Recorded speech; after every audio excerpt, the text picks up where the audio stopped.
Welcome to Lifestyle Friday on PK TV. My name is Emmanuel Kwesi Mensam. It's a gloomy Friday, just as we were, because yesterday was a Black Thursday. We were hit by the death of our former president, Jerry John Rawlings. And it hit us very hard like a tsunami. No matter what, whether good or bad experience that you had with him, he's gone.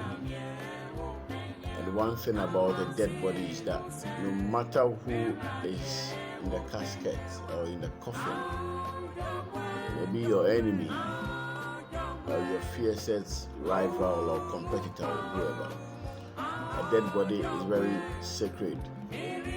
That no matter who is in there, no matter the experience this person made you go through,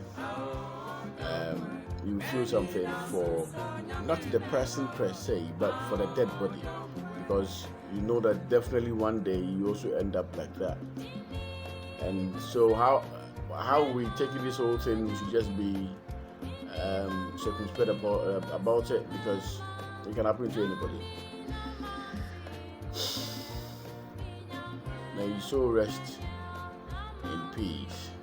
So it brings us back to the idea of death. And so I'm going to throw two parts today. So more like a double-edged sword.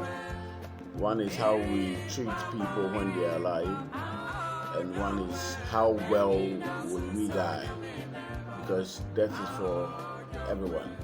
Mostly it is loss which teaches us about the worth of things, or about the worth of life. And so we lose something, we lose a loved one, we wouldn't know how much of a worth some things are. Human lives are. So many youths don't want to think about that. So many youths don't want to even hear of it. When they hear you talking about that, you're like, why do you want to talk about that when there is life? Yes, there is life. But for you to live was not even certain. For you to come to this earth was not even certain. But for you to die is certain. Nobody knew how we came into this world, but how we will go. It's appointed. A day will come that we will lay down our tools and leave the earth. And so many of us don't want to even think about death, because we feel that it should be for the elderly. The trend of death today shows us that the old dies, the young die, even the younger dies. Steve Jobs said something some years ago, I want to quote him.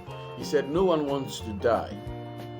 Even people who want to go to heaven don't want to die to get there. And yet, death is the destination we all share. No one has ever escaped it. And that is how it should be. Because death is likely and very likely the single best invention of life. It's life's change agent. It clears out the old to make way for the new. And that is it. It's a banker, as some people will say. No matter what, it will come. A pill and pill, a boo, or homo, obiara. And so, in denum pa, denum pa, boo. Until day or what, yet at least once in our lifetime or in our life, we need to think about that. The meaning Obama yaboyembre as young people say ye started in Owa in Zemebu Hoyeri Yesisiara, Yenke Bio. Osande, sende Yawaha, no China, Yemi Habua. No, de Yaboyembre ama Ochinebi, Yeniha. We don't regret ever leaving. You know, so many people say that there is no life after death, they don't believe it. But this is what science is yet to find out. If there is no life after death, why should we die? Does that make sense to you? If there is no life after death, why should we die? In which science book is this written that there is no life after death? And in which science theory is embedded that human beings should die just because when we die is the end of the road? Things don't really click like that. There is definitely a life after death. Whether you believe it or not, it is there. And so we need to live our lives well. How well will you die? That is for all. But how well will yours be? You know, I prefer going to funerals than going to weddings. And mostly my friends, some of my friends are like, why? It's because when you go for funerals, it teaches you so many good things, so many things that you have to think about. But merrymaking is, we are happy, and you wouldn't find anyone lamenting about the death of that loved one or this or that, because obiara nyaji. But when you go for funerals, you hear things. You just oppose those things to your life and see how best you also live it. Many think about life and neglect death, thinking death is a separate entity. You know, knowingly or unknowingly, we always relegate the thought of death to the background because we assume it's something negative and we shouldn't even give it a second thought. But we have forgotten we are mortals. Our journey here on earth is but for a while and we are gone. Death is inevitable. It's a sure bank, as I've said. No matter what, one has to experience it one day. But the question is, are you ready? Will you die fulfilled? How well will yours be? It may happen today, it may happen to me, it may happen to you.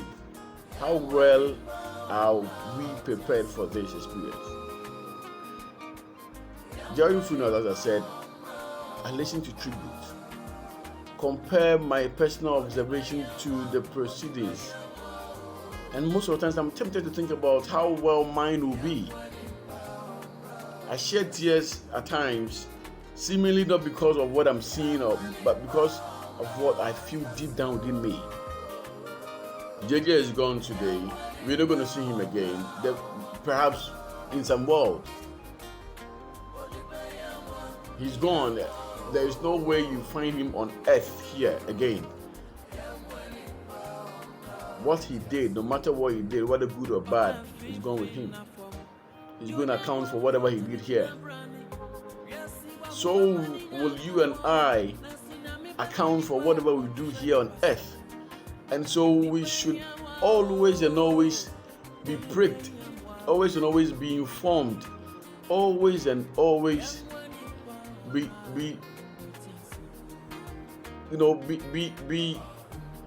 in the known of this fact that anything we do here, you're gonna account for it someday. You know something? Should your maker ask you to put down your tools today, will you be okay with the life you've lived as a young person? Should God says today, Pakwesi, come home, will you be okay with the life you've lived? Will you be fulfilled? Are you living a life to the full that should you die today, you wouldn't have regret? Are we fully using the talent and gift that God gave us to benefit other people?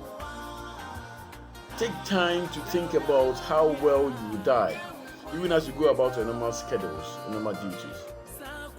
And if your life is nothing to write home about, you have life, you can still cause a change.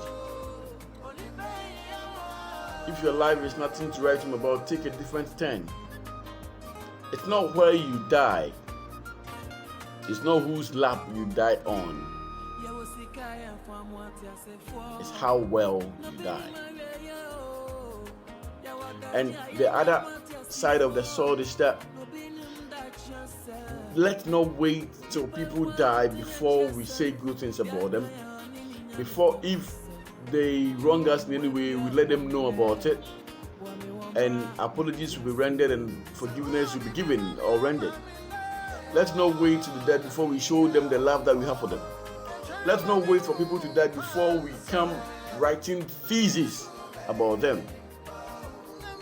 JJ is gone, and there's a whole lot of things written about him or being written about him. That's okay. No matter what, whether you like him or not, whatever you wrote there, it's between you and your God.